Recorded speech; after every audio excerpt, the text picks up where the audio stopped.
Ever get that feeling like you just have to move your legs? Especially when you're trying to chill out. Yeah, I know what you mean. It's like your legs have a mind of their own. Well, that's the frustrating reality for millions dealing with restless leg syndrome, RLS for short. And it's not just like being a little fidgety, it's this neurological thing, right? This urge to move your legs that you can't ignore often comes with some weird, uncomfortable sensations, too. Totally. And it tends to get even worse at night, which means sleep goes out the window. Actually, that's a pretty good way to explain it to someone who's never experienced it. Like, imagine trying to sleep, but your legs are basically saying, nope, not happening. Yeah, it's a pretty big deal for those who have it. And we're talking about a lot of people. Estimates put it around 7–10% of the U.S. population. That's millions of people dealing with RLS. So tonight, we're doing a deep dive into some promising research on how to manage RLS without always turning to medication. Because while meds can be helpful, they're not always the perfect long-term solution. Right. And that's where this research gets exciting. There's growing evidence that non-pharmacological treatments can make a real difference. Drug-free options. Tell me more. Well, a 2024 review published in Curious looked at 24 different studies. And guess what? Across the board, people who used these non-drug approaches saw a 30% average reduction in symptoms. Compared to folks who didn't, that's a pretty significant improvement. 30%? Wow, that's pretty impressive. Uh, So let's get down to specifics. What kind of treatments are we talking about here? well, it's actually a pretty diverse range of things. We're talking about exercise, yoga, stretching, even things like reflexology and electrical stimulation have shown promise. Reflexology, like just massaging your feet. It's a bit more targeted than that, but yeah, applying pressure to certain points on the feet. It's not a cure-all, but some studies suggest it could help with circulation and relaxation, which could be beneficial for RLS. The key is it's not about finding one magic bullet for everybody. It's about exploring the options and finding what works best for each individual. I like that. It's a personalized approach. Now, I got to be honest. When I think of RLS, hitting the gym isn't the first thing that pops into my head. I'd probably be more inclined to curl up with a weighted blanket and hope for the best. I hear you, but you might be surprised to learn that strength training and stretching can actually be super effective for RLS. Wait, really? So, like, lifting weights could help with restless legs.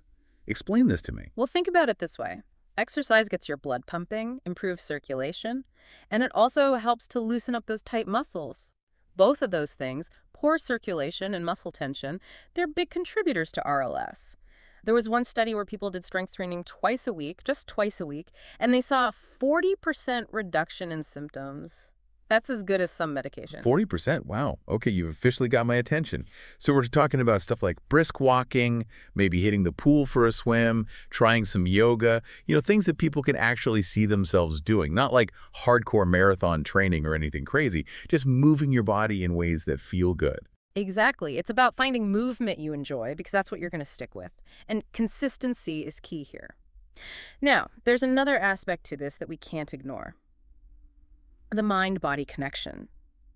Things like yoga and progressive muscle relaxation, or PMR, are great examples of that. They address both the physical tension and the mental stress that can contribute to RLS. Okay, hold on a sec. Back up a little bit. PMR. I've heard of it, but to be honest, I'm not really sure what it is. Could you explain that? I think our listeners would be interested too. Absolutely. So with PMR, you basically go through your body, tensing and then releasing different muscle groups. Like you might start with your toes, curl them up tight, hold that tension for a few seconds, really focus on it, and then let go. You work your way up, doing that same thing with each muscle group, calves, thighs, all the way up to your face. So you're basically tricking your body into relaxing by making it tense first. That's fascinating. It's kind of counterintuitive, right? But it really works. And it's especially helpful for getting better sleep, which is huge for anyone struggling with RLS. Yeah, sleep is crucial. And we touched on reflexology earlier. That's another one that might sound a little out there, but it's worth exploring. It's more than just a foot massage, so I'm sure it feels pretty amazing. The theory behind it is that certain points on your feet correspond to different organs and systems in your body, and applying pressure to those points can promote healing and balance. Exactly. Now, remember we talked about electrical stimulation too, things like 10NS units. Yeah, the little devices that send electrical pulses. Right. Those can be really helpful for increasing blood flow to specific areas, and some people with RLS find them beneficial. Again, it's a non-invasive approach, so it's worth considering if you're looking for drug-free options. Definitely. It seems like there's a whole toolkit of non-drug therapies out there. Now, one thing that really jumped out at me from the research was the role of magnesium and vitamin D. It seems like they play a pretty important role in managing RLS. You're right, they're super important. See, magnesium is essential for your nerves and muscles to function properly, which is obviously key when we're talking about restless legs.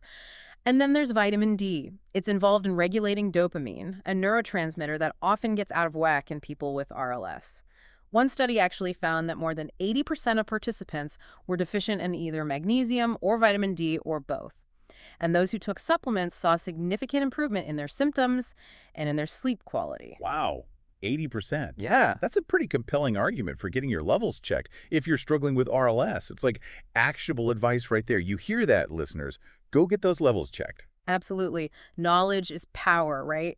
And remember, this deep dive, it's just a starting point. There are tons of resources out there, and we encourage you to do your own research and talk to your doctor. Couldn't agree more. Yeah. This isn't about saying don't take medication. It's about expanding your options and finding what works best for you. And the takeaway here is that there's real hope for managing RLS without relying solely on meds. Right. And remember, finding what works for you might involve some trial and error. Don't get discouraged if one thing doesn't work. Just move on to the next. It's about empowering yourself to take control of your health. And you know what? If those traditional exercise ideas don't appeal to you, think outside the box. Maybe dance classes are your thing, or Tai Chi, or rock climbing. The point is, there are countless ways to move your body and find what brings you joy. Because when you find something you enjoy, you're way more likely to stick with it. And that's what's going to make a real difference in the long run. Absolutely. Movement doesn't have to be a chore. It can be fun. It can be social. It can be an outlet for creativity. So get out there and explore. You never know what you might discover. That's a great note to end on. Thanks so much for sharing your expertise tonight. I learned a ton, and I hope our listeners did too. Until next time, keep those legs moving. But, in a good way. In a good way.